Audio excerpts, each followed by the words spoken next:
Hello and welcome to Take One Tech. My name's Alec, and so today I'm doing a little live stream where I thought I'd just give a bit of a tour of my studio setup. It always makes me laugh when I call it my studio because it's really just my basement.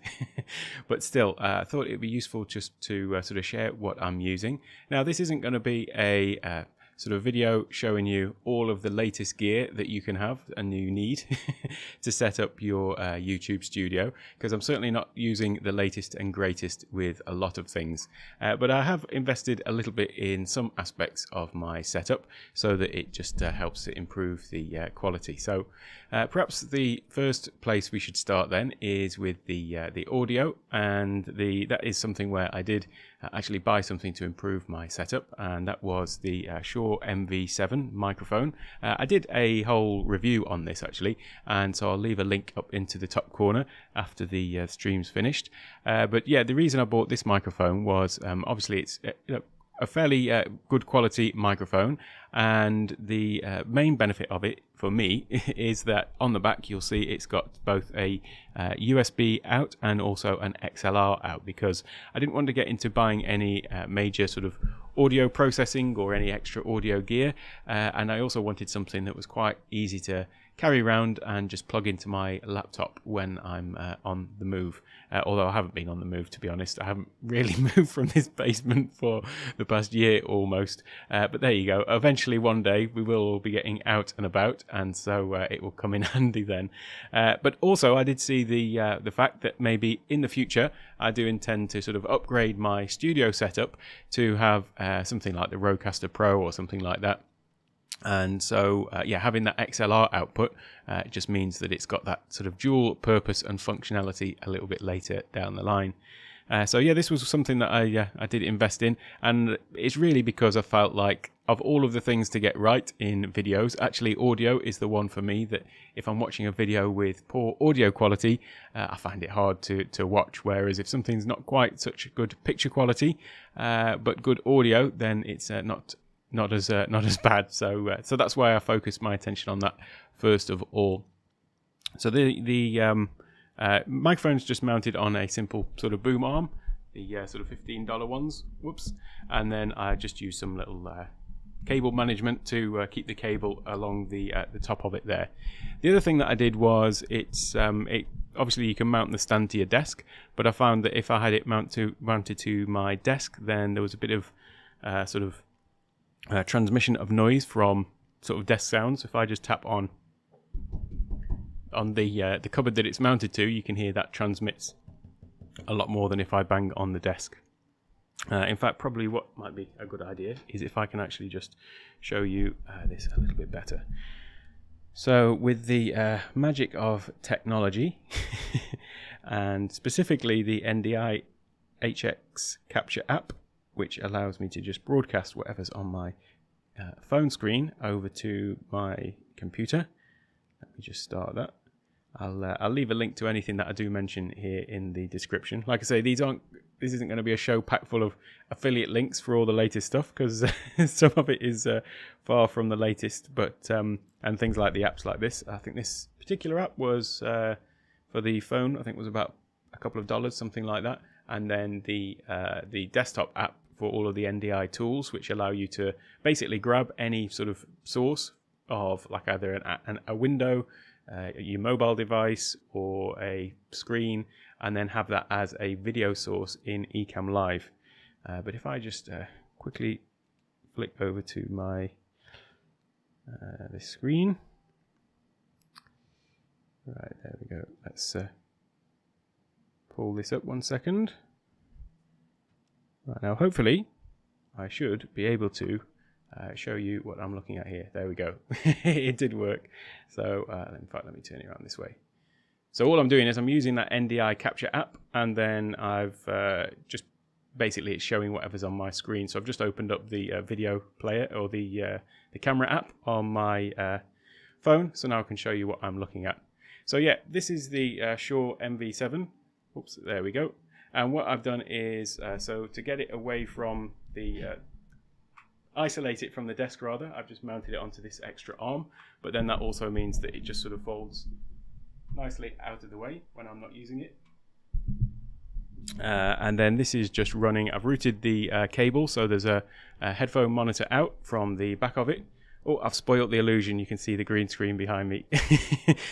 So there you can see I've got an extension running out from the headphone out, and then that's just routed sort of along the boom arm through my desk, and then just comes down to this little extension here, so I can plug my headphones in without having them sort of trailing across the desk. And the headphones I'm using are the sort of in-ear monitors. I forget what model they are now, actually. Let me have a little look. It's the KZ-ZS10. So I did look at Shure in-ear monitors, but for the price of them, I just thought, you know, I'm not really an audiophile as such. So these are perfectly fine for me. I think they're about $20, something like that. So anyway, that's my audio. And it is actually going into Audio Hijack Pro, Audio Hijack 3. I keep calling it Audio Hijack Pro. It hasn't been called that for years now. But anyway, I'll just show you what that looks like as well. If I come back to this view, and then I can flick over to my shared screen. Here we go.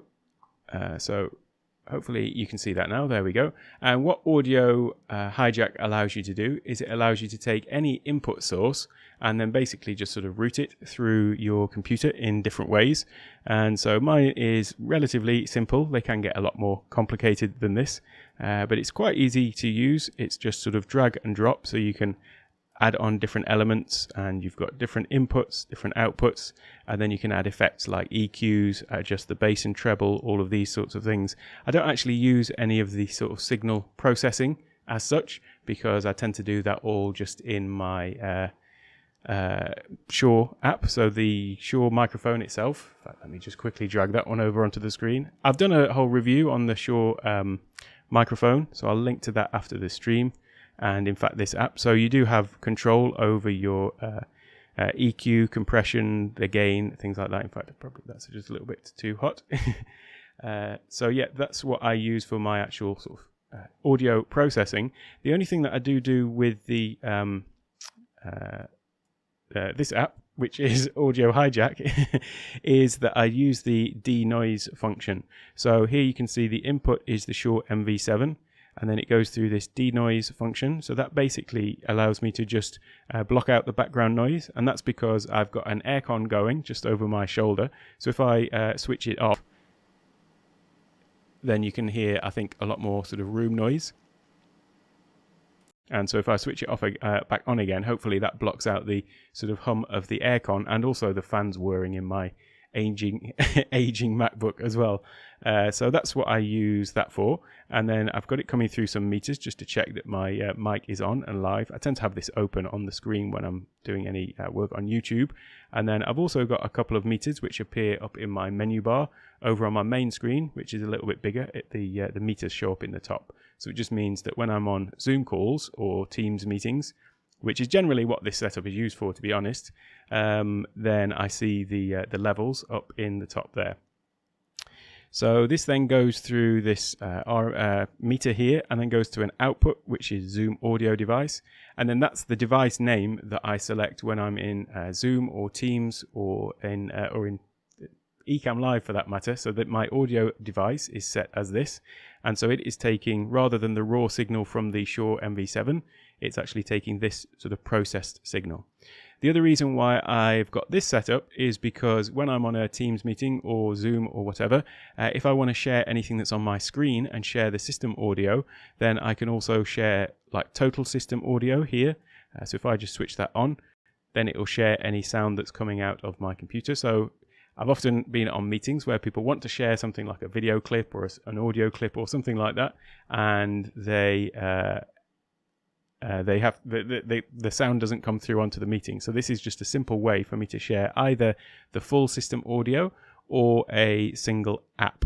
So I can do that, and I can just sort of toggle between the two of those, and I can adjust the volume of that if it's not quite, the levels aren't quite right. See the levels here, and again that goes out to that output device. So that basically the Shure MV7 with USB and the Audio Hijack application is what I use to manage my audio. So if I go back to my NDI camera shot, I can show you a bit more of what I'm using. So down there, obviously I'm using Ecamm Live, and all of my scenes and that are controlled from my Streamdeck.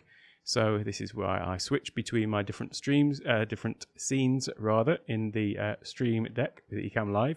And yeah, so that one is, I've done a video all about how I use Streamdeck specifically for Ecamm, but then also I'm going to be doing a whole series of videos on how I use it for other functions. So I did one the other day on possibly the most useless application, which is as a desktop calculator. So I have got this programmed into the calculator on my Mac so that I've got a big nice clunky desktop keyboard to use, but yeah, that's perhaps not the most efficient use of time programming that one, but once I've done it, it's just a bit of fun really, isn't it? Come back to my Ecamm scenes, there we go. I mean, this Streamdeck has been a total game changer for me really. It's possibly the best piece of equipment that I've had in terms of technology and productivity since the one that's sitting next to it, which is about 10 years old now. This is my 3D Connection Space Mouse Pro, and in another role in my life, I own an architectural design and construction company, and so this is a 3D mouse for 3D modeling. So basically the small ball on the top here can either rotate left and right like this, it can tilt in any direction, and then it can also push up and down. So it's basically got total movement, and so that allows you to sort of manipulate a 3D model. And then we've also got sort of shortcuts and things like that around the side. So that allows me to, from here, with one hand on this and one hand on my mouse, the Logitech MX Master, the only mouse, that allows me to basically design a house from just these two devices really. So yeah, this was my main productivity device up until the Streamdeck, and now the Streamdeck has definitely taken top place. So sitting behind the Streamdeck is my Mac. This is a 2013 MacBook Pro. Yep, 1.3, and it's still going strong.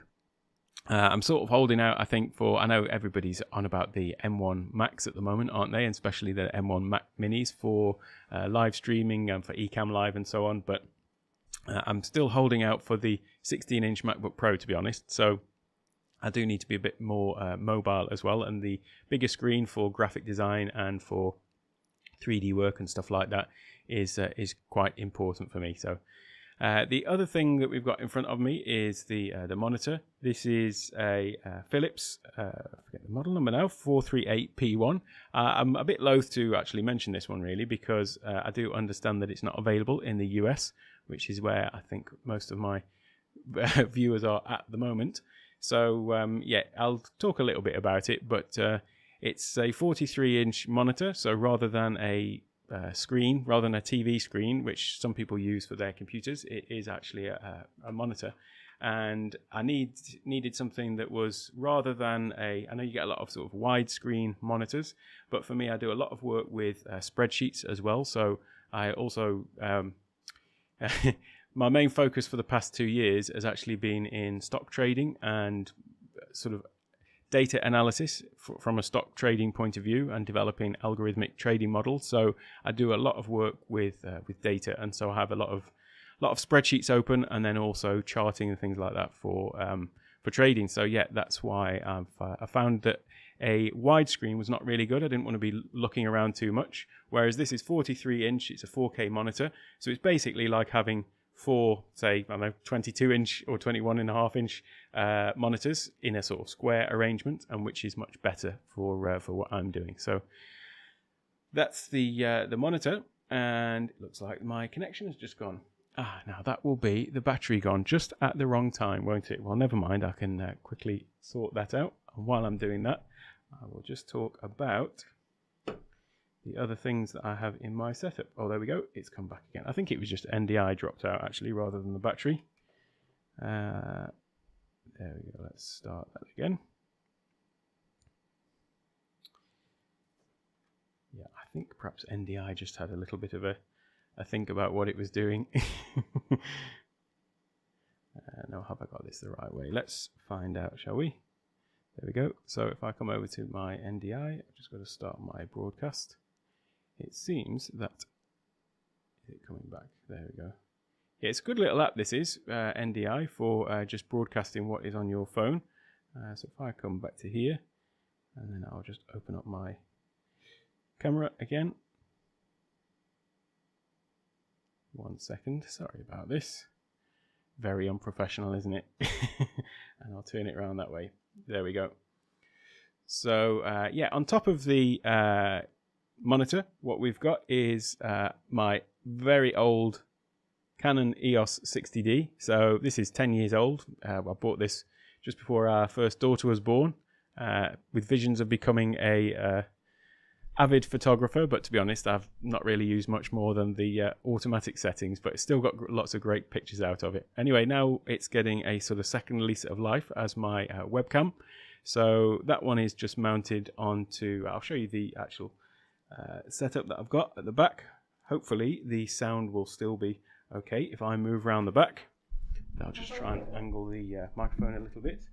Right, let me just turn the mic gain up while I do that as well. Always good to have a nice big clock on the top so that I'm not late for a meeting. So yeah, that's the EOS 60D. I've just got an Ando tripod ball joint at the back there, and the TV itself, or sorry, the monitor itself, it's so big I keep calling it a TV, but the monitor itself is just mounted onto a wheeled stand. And the reason for that is I wanted to be able to move it out of the way. I also use this setup for making videos as well, where I'm sometimes standing up. So yeah, just having it all mounted onto there is useful. I also mounted another arm with a second camera. So this is my top-down camera, but then when I'm not using it for a top-down camera, it sort of folds back and just is a reserve webcam. So I do also have that as a second webcam as well. So if we come round to the back, the monitor's good. It's got a number of ports at the back, so display port, two HDMI, and also it acts as a USB hub as well. And then what I've got mounted to the side in terms of having the camera running is I have this. This is a auto shutter, because this camera is so old it doesn't have autofocus that sort of tracks you as you move. So I've just got this, which is an auto shutter button, but if you just press and hold it, it also acts as a focus as well. So the camera itself is running through the EOS webcam utility. So if I just come back to this view a minute, I can show you which one that is that I'm using. So on my desktop here, just need to share desktop. So yeah, the EOS camera webcam utility, that allows you to connect your Canon camera, and it works in quite old cameras as well, so that allows you to connect that to your laptop or your computer. And then the other thing about having it connected like this is this is connected over USB, the USB out of the camera into the USB of the computer. You could use something like the Elgato Camlink 4K, where you just plug the HDMI out, and then that will take any HDMI signal and it will plug into your computer, and your computer will see it as a webcam. So you can have it set up like that as well, but I'm using the webcam utility. First of all, it's free, and then second of all, being connected over USB, what that also allows me to do is use the camera utility as well. So there's EOS camera utility as well as EOS webcam utility. So if I just come and show you what that one looks like here. Just drop this onto the screen. So that is the EOS camera utility, and that basically means you can adjust all the settings and things like that for the camera from your desktop as well, which is quite handy if you need to make any adjustments. So that is the camera that I'm using, and by the way, that top-down camera that I had was a Logitech C920, the Logitech camera that everyone seems to use as a webcam, and yeah, that's what I was using before I hooked up my Canon. So I thought I'd repurpose that as my top-down camera. So next in the sort of list of gear, I suppose, would be my lighting. So with the lighting, I wanted something that wasn't too intrusive because I do sort of sit down and work at this desk all day, day in, day out. So I wanted something where when I'm not actually doing any filming or not on a call, the lights were sort of out of the way, and yet they were sort of ready for action when I needed them. So what I've done is, as you can see, these are just two big soft boxes. They came on stands. I'm pointing the camera, but I haven't actually activated it, so that's a bit pointless, isn't it? There you go. There's a couple of lights on. They normally were on stands, but I mounted them to the wall. So you can see I've got one on either side. And I just basically made a little bracket for the side there, and then used one of the spigots that you have for lighting, so one of these sort of things, and just mounted that to the bracket, so that allows me to mount the lights to the walls. There's that big aircon unit that I was talking about.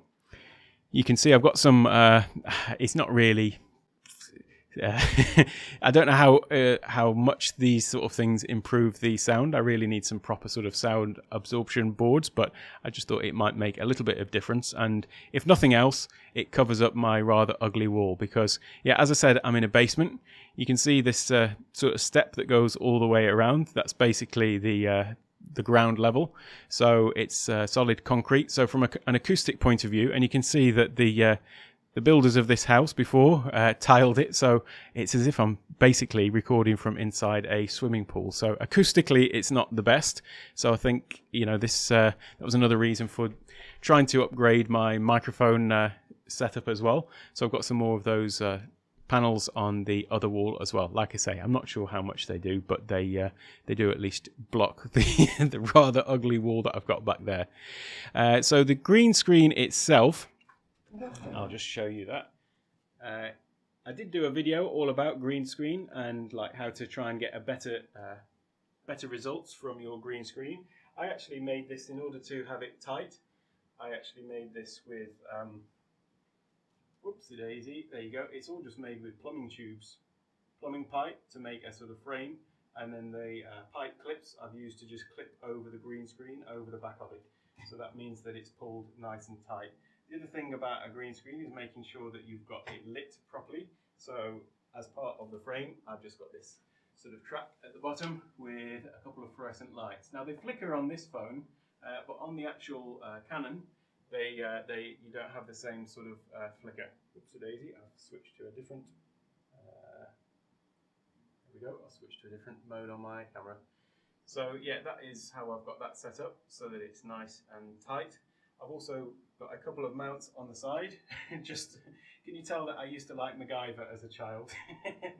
And so on here I've just got a couple of lights. These are the Ulanzi VL49 RGB. I made a video about those, so I've got one of those on either side as well. So I'll post a link to that though in the description, or post a link up at the top rather. And so those are the lights that I'm using. Incidentally, on the screen as well, if I just come back to this one, bear with me 1 second. I can show you actually the monitor. So this is the monitor. Sorry for my American friends, as I don't believe it's available as a product in the US. They may have a similar version that is perhaps a different model number. So it's 4K HD LCD, and you can also have like multiple inputs, and then you can do sort of picture in picture. So if you've got a second or third input, you can arrange those in that way as well, so you can see them all at once. Not that I'm particularly going to be doing that. And the tech specs, in case anybody is interested. There we go. And this NDI was one thing that I mentioned. So NDI HX Capture, that was the app that I was using on my phone so that I could show that video just there. And anything that I've mentioned on the video today, you can actually find it on my website as well. So if I come in here, I'm in edit mode in my Squarespace. How unprofessional is that? Let me just come out to here. I used to be a web developer in a previous career role, and but I I still use Squarespace over hand coding. There's just no point these days. Is that it just means that everything's web standards compliant and up to date, works on all browsers and things like that. So yeah, that's what I I still use Squarespace. And we've got up here, if you go to the website and then have a look at gear, you can see all of the gear that I'm using. So if you are interested in anything that I've mentioned here, then it will all be on that page. The other thing I didn't mention about the MV7 is I did buy also the RK345 pop shield, so it doesn't actually look entirely like the MV7. You can see it's got more of a sort of short and stubby windshield, whereas this is actually the windshield off the Shure SM7B, so it's supposed to help reduce popping and sibilance, but we'll see. It certainly sounds a little bit better from my non-scientific tests that I have done with it. And yeah, those are those remote shutters and the cam link that you can use to get the feed from your camera into your computer. And then these are the this is the power adapter for the camera. So obviously the Canon's got batteries, and you don't want to be reliant on batteries when you're doing videos or Zoom meetings or things like that all through the day. So yeah, having one of those in, and I've got that actually. All of my lights and everything are linked back to a socket just on the side of my desk, so I can sort of switch on everything from there. That's my, I haven't got fancy remote lights, but they're remote enough because I can just flick a switch and everything comes to life. I don't use these green screens. Personally, they seem quite expensive for, what they are. However, and that's the same, to be honest, with a lot of the Elgato peripherals. The Streamdeck is an absolute bargain, but the things like their lights and green screen and stuff like that seems to be a little on the pricey side for, when you look at the comparative products. But I just included those there because I did a whole video, as I mentioned, about green screen setup and how it's important to have the screen tight, basically, because a lot of people, if they just got a piece of green cloth draped behind them, then you end up with a lot of shadows and then you get lighting issues and things like that. So these are quite a good solution actually to have as, either this one's like a sort of blind style that pulls down, whereas this one's more like a pop-up that you can get, a bit like you have those pop-up display stands at conventions and things like that. And so that's quite handy and portable, or these ones that are basically just fold up and then spring out. So yeah, that is where you can find information on any of the gear that I have mentioned here. I obviously didn't bother putting my 10-year-old Mac and my 10-year-old camera and 8-year-old Mac, but there you go. Let me just have a look now. Where's it gone? Oh, yeah. So also the other thing that you'll find on the website is about my podcast, because I have started a podcast which is all about my my process and progress as well in setting up this channel. So I'm trying to sort of grow it organically. I'm not really doing any promotion of it or anything like that. So it's kind of an experiment as well to see how the channel sort of grows organically from 0 subscribers to, we'll see how far we get with that. And so this podcast is very imaginatively called My Podcast Journey. And it's in the same vein as the channel itself, really, which is I describe myself in my bio as a recovering perfectionist because I tend to spend, or have tended in the past to spend a little bit too much time sort of overthinking things and wanting things to be perfect and polished before I get them out into the world. And so, yeah, this channel is all about actually just doing it rather than overthinking it too much. So if you think that I'm not entirely the most professional behind the camera, then that's great, because it means I haven't waited until that point, and I certainly know that I've got a lot of room for improvement. So it's just a case of getting it out there, really. And it's the same with the podcast. I thought, well, let me just make a start rather than overthinking it. And so I did, but I was probably a little bit too quick out of the gate because I should have put perhaps a little bit more thought into that title, but never mind. If you search for my YouTube journey, you will find my podcast, and you'll find, I think, 3 others, because there was 3 other very unimaginative people in the world as well. But you can find it on here or in your favorite YouTube, favorite podcast player even. And so, yeah, that's a sort of weekly podcast, and it's not it's not related to the channel in the sense that the channel is all about sort of tech, and I'll be doing gear reviews, tutorials on software and things like that, the packages that I'm using, and how to get things done on your Mac basically, and using things like Streamdeck to help you with your productivity.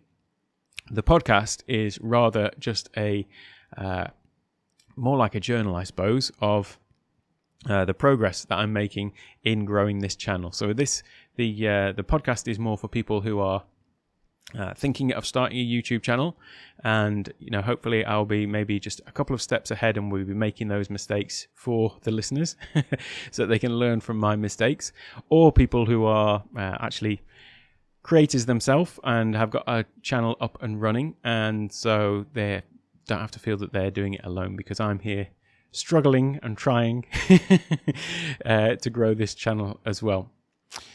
So that is the podcast, which you can also find on my website. And I've also got links as well as the sort of gear and the podcast. I've also got a store on there because I am going to be creating a number of sort of icon packs for my Streamdeck. Well, I already have, but I'm going to be making those available rather. So I'll be doing videos on each of the use cases I have for the Streamdeck. And then for each use case, I'll also have the icon pack available in the store as well. So I'm going to grow that out into more sort of digital downloads and things like that. Then I've also got a page on there for my videos and things like that, which will link to basically stuff like this. And the last page, I suppose, to look at is just on the home page. On the very bottom of there, I've got links to the software that I use. So I did actually, these were featured in my live stream last week, so you can go and check that out. I'll drop a link up talking about how I use these services. So Ecamm Live, obviously the software that I use. TubeBuddy, I've been really pleased with that in terms of it's a plugin for YouTube basically, which helps you with your get your keywords, your descriptions, titles, things like that. Basically helps you actually get the setup of your video right once it's in YouTube. So not the production of it, but just how to help you with, I suppose, help with discoverability and things like that in YouTube. Then Epidemic Sound is what I'm using for licensing any music that I have, like my intro music and outro music. Restream.io allows me to restream to multiple platforms, and Ecamm Live just links into that. So you can stream to Twitch, to Facebook, to YouTube and so on. Although having said that, I've got that set up, but I've still just stuck with YouTube for now. I'll probably start streaming to those other platforms at some point, but for now I'm just using YouTube. So I'm just going direct to YouTube from in Ecamm Live. And then finally, the Buy Me a Coffee. I suppose it would be rude not to put up my Buy Me a Coffee link at this point, which is a way that viewers can support the channel, which is to go to the buymeacoffee.com/takeonetech, or alternatively, takeonetech/coffee, takeonetech.io/coffee, and that will just allow you to buy me a coffee, because my coffee cup is actually empty. I say jokingly on the website that my channel is fueled by coffee, but it really is. I'm filming at the moment at, well, it's now 5 a.m, so I tend to get up about 3 o'clock in the morning, 3:30, something like that. So I always start the day with my big industrial sized jug of coffee. So it's not really a joke that the channel is fueled by coffee. I'll just pop up the website address actually, just in case you are interested or need to check out any of the things that I've mentioned. takeonetech.io. And yeah, as I say, any of the things that I've mentioned in the stream today will be linked to in the description. I'll also have a link to the website, so you can go and find out any more information that I've just mentioned there. If I stop sharing that for a moment, there we go. And yeah, I hope you found this sort of interesting and useful. If you've got any questions about the stuff that I'm using, then don't forget to drop a message in the comments below. I'll be happy to answer any questions that any of you have got about my setup. And part of the reason for posting this video as well is to sort of share that whilst it's very nice to have all of the latest tech gadgets, I am a bit of a tech geek in that respect, but it is often the case that we've got tools to hand that can do the job, and we don't necessarily need absolutely the latest and greatest. I mean, don't get me wrong, I've got my sort of path planned out. 8M mini extreme ISO, some Blackmagic 6K cameras and things like that for further down the line. But for now, it's a case of making do with the things that I've got. And yeah, repurposing this camera I think was a good move, because it had been just sort of sitting, gathering dust. Originally when I got it, as I say, when my kids were born, then it was great for taking good high quality pictures. But basically phone cameras have almost, I'm not going to say they've overtaken DSLRs, but in terms of having a good quality camera in your pocket, it can't really be beaten. So it's often those ones that I've been taking more and more pictures now that I've got my other two come along as well. So I've got Jasmine, who's 9, Emily 4, 5, and Dale, who's 2. So yeah, now that they're growing up fast and I'm taking lots of videos and pictures on my phone, this camera was basically just sitting on a shelf and not really getting much use. So glad that I could put it to use again for my Zoom meetings. So this is a setup that I do use for primarily for Zoom and for business meetings and during the day. And then the videos that I do on YouTube are sort of like something that I do, well, at this sort of time really. So I get up and do a quick video or two in the morning before I start my main work, or rather before my son wakes up. So he's my 6 o'clock break when he gets up. And yeah, it's been really good for meetings in particular. It does make a big difference when you've got a good quality camera and audio. I find it quite frustrating on meetings, or quite not frustrating, distracting is the better word, when you're on a meeting with somebody who doesn't have good audio and there's technical problems. It just ends up being a bit of a distraction from what's going on in the meeting really. So yeah, having a good quality audio and picture in your professional meetings I think goes a long way. I obviously don't have this background. I say obviously, it might not be obvious, but that was one of the reasons for using the green screen as well, was that I do use this setup for different purposes, so I can have a slightly more professional looking background when I'm on my Zoom meetings. And then also I do create other videos for some course content that is sort of unrelated, and I'm not gonna talk about that or pitch that on this channel is the better term. It's not something I'm going to be pitching on here at all, but it was a course that I created, an online course, and so needed to make some videos for that. And again, the background for that needed to be different to this or my work background as well.